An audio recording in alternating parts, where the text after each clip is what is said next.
비상계엄의 원인이 됐던 탄핵들이 오늘까지 8건이 기각되고 있습니다. 대통령 비상계엄의 정당성이 점점 증명되고 있는 것입니다. 따라서 대통령에 대한 탄핵도 조속히 신속히 기각되어야 마땅하다고 생각합니다. 처음부터 비상계엄은 대통령이 헌법상 권한 행사였다. 오히려 어떤 독주 입법 폭력에 대한 대통령의 국정 질서를 회복하기 위한 고심에 찬 결단이었다는 것이고, 그 부분이 내란이 될 수 없다는 것은 자명하다. 선거를 하루 앞둔 오늘 점심쯤이었습니다. 윤 대통령 측이 내일 선거에는 출석하지 않겠다는 입장을 냈는데요. 이유는 이렇습니다. 혼잡이 우려되는 상황에서 질서 유지와 경호 문제를 종합적으로 고려했다.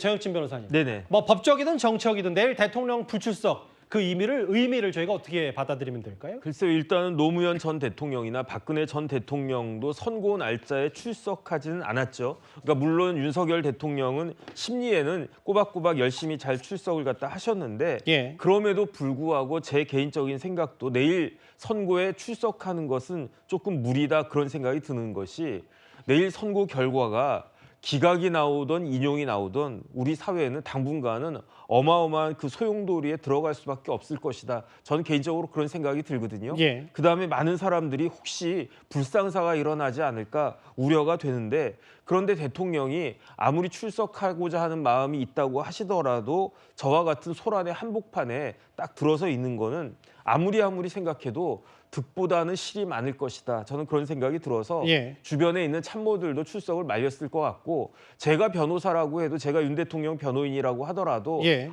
그거는 변호인들만 출석하는 게 낫겠습니다. 그렇게 이야기하지 않았을까? 저는 그런 생각이 듭니다. 내일 출석 안 하시는 게 바람직할 거다, 그렇게 생각합니다. 그러니까 원칙적으로는 나오는 게 맞지만 그동안의 전례를 봤을 때 두 전직 대통령도 안 나왔고, 네네. 뭐 여러 혼잡, 우려, 경호 문제 때문에 일단 불출석하겠다. 아마 그러면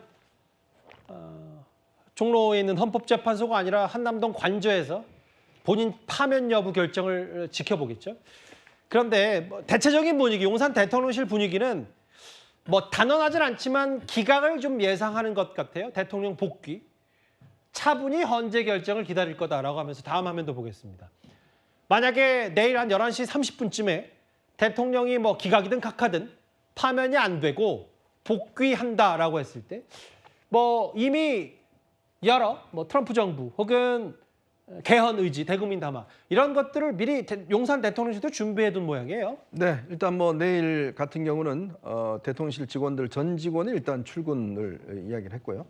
뭐 제가 대통령실 직원들 접촉해 보면 아마 대통령실은 뭐 4대4 각하나 기각으로 확신을 하고 있는 것 같습니다. 확신이요? 네, 그래서 이제 복귀 프로젝트를 세웠고, 아마 이제 대통령이 이제 바로 제일 먼저 이제 대국민 성명을 일단 발표를 해야 될 것 같아요. 예. 보면 앞으로 이제 제가 아까 말씀드렸던 앞으로의 정치 플랜에 대한 구체적인 이야기를 아마 이제 준비를 해야 될 것 같습니다. 그리고 지금 오늘 트럼프 대통령이 이제 관세를 26%죠. 오늘 지금 일단 상호 관세를 이제 발표했지 않습니까? 맞아요. 자, 이런 문제에 대해서 지금 우리나라 지금 한덕수 대행도 그렇고 한 번도 트럼프 대통령하고 지금 통화를 한 적이 없습니다. 근데 아마 트럼프 대통령도 뭐 이런 통화를 하고 싶다라는 뭐 그런 이야기를 아마 비친 것 같은데, 이제 그렇게 되면 이제 이런 외교 문제에 좀 집중을 해야 될 것 같아요. 그리고 아마 이제 사회 원로들을 좀 불러서 뭔가 이야기를 듣는 뭐 그런 어떤 뭐 프로그램도 이제 계획을 하고 있다라는 이야기가 있습니다.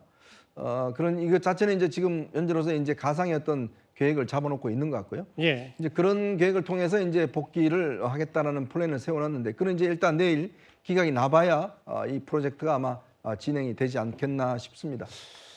일단 뭐 이현정 의원도 개인적으로 취재하신 분도 있고, 저도 뭐 용산에 있는 관계자로 듣기에 따라서는 그게 뭐 4대4든 뭐 5대3이든 뭐 6대든 잘 모르겠지만 일단 대통령 복귀를 어느 정도 자신하고 확실하는 것 같다는 분위기는 저도 느꼈는데요.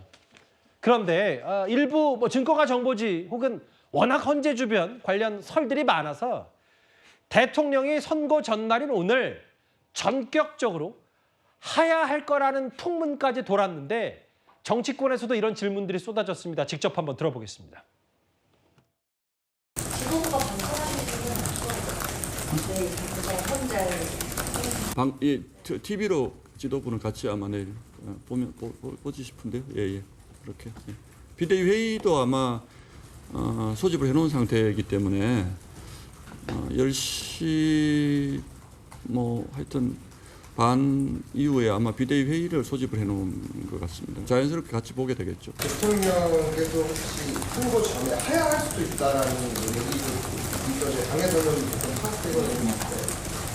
없습니다. 예, 전혀 들은 바 없습니다. 그러시지 않겠죠? 좀 알면 알려주세요. 뭐 전혀 근거 없는 얘기다라는 게 국민의힘 대변인 얘기인데 윤건영 의원, 민주당 소속의 윤 의원이 실제 한 특정 유튜브 나가서 얘기하는 걸 보니까 탄핵 인용 관련 말도 못 꺼내게 하고 경호처와 경호관들이 답답해한다라고 했어요. 다음 화면 보겠습니다. 근데 최영주 대변인 실제로 뭐 선거 전날 스스로 물러난다는 얘기가 설이 돌긴 돌았었어요? 그죠. 설이 돌기는 돌았던 것 같고 뭐 밖을 지라시로 돌긴 했는데요. 예. 하야라는 설은 너무나 터무니없는 가짜 뉴스지요. 예를 들면은 12월 3일 비상계획 이후에 한동훈 전 대표에게 질서 있는 퇴진을 약속해놓고 5일 만에 뒤집었잖아요. 말 뒤집으신 분이 무슨 하야를 얘기를 그 선거 직전에 내릴 수 있겠습니까? 저는 이 하야라는 것도요. 고도의 정치적인 책임이 있는 어떤 대통령께서 내리는 일이기 때문에 그럴 일은 없고 제가 봐서는 만약에 하야를 뭐 선거 전날 했다. 근데 기각을 확신하고 있다며요. 근데 하야를 오늘 했는데 내일 기각이 나오면 또 하야를 취소합니까? 그런 일이 있을 수 있잖아요. 그러니까 하야설을 불집힌 게 뭐 야권이라는 얘기 때문에 뭐 이런 얘기가 나오는 것 같아요. 야권은 굳이 하야설을 불집힐 게 없지요. 8대0의 인용을 확신하고 있는데 예. 굳이 왜 하야를 해서 나라에 대한 혼란을 초래합니까? 예. 그리고 저는 윤석열 대통령에 좀 덧붙이자면 출석을 하지 않는 것은 본인이 기각에 대한 확신이 없기 때문에 안 하는 거기 때문에 예. 그거에 근거해서 하야설이 예. 여권 내부에서 돌지 않았을까. 그게 조금 더 신빙성이 있을 것 같습니다. 그러게요. 뭐 근데 서영주 대변인처럼 비교적 뭐 온건하고 합리적으로 얘기하면 그지 울사오적 이런 얘기할 필요 없을 텐데 지금 뭐 정치권의 구호는 난무하는데 뭐 일단 서 대변인 말씀은 내일 탄핵 인용될 게 확실시하니까 장사자가 안 나왔을 가능성에 대한 얘기도 있고 TV로 지켜봅니다. 한남동 관제에서 기각했을 때는 변동 없이 바로 용산 대통령실로 출근해서 대국민 담아 준비할 수도 있고요. 인용됐을 때는 이제 아크로비스타 서초구 사저로 복귀합니다. 그 장 변호사님. 네. 근데 저희가 진짜 걱정하는 게 뭐냐면 이재명 대표든 윤 대통령이든 승복 메시지 빨리 좀 내라. 특히 윤 대통령도 마찬가지 아니냐. 야권에서도 윤 대통령 승복 메시지가 먼저라라고 얘기하는 이유가 뭐냐면 여론조사 하나 보겠습니다. 헌법재판소 탄핵 심판은 수용 정도. 내 생각과 달라도 수용한다 50. 내 생각과 다르지 않으면 수용하지 않겠다 44. 이거 꽤 충격적인 수치거든요. 네, 맞습니다. 그런데 어느 정도가 더 충격과 소요의 그 강도가 높을지를 좀 가늠해 본다면요. 아마 탄핵을 기각을 원하시던 분들이 인용이 됐을 때 여파와 이게 인용이 될 거라고 기대했는데 윤석열 대통령이 직에 복귀했을 때 그 여파, 저는 그 후자의 충격이 훨씬 크다고 생각합니다. 사실 계엄과 관련해서 이런 광경을 저희가 시시각각으로 목격했는데 윤석열 대통령이 다시 복귀할 생각을 바라시는 분들이 있지만 정말 가능할까?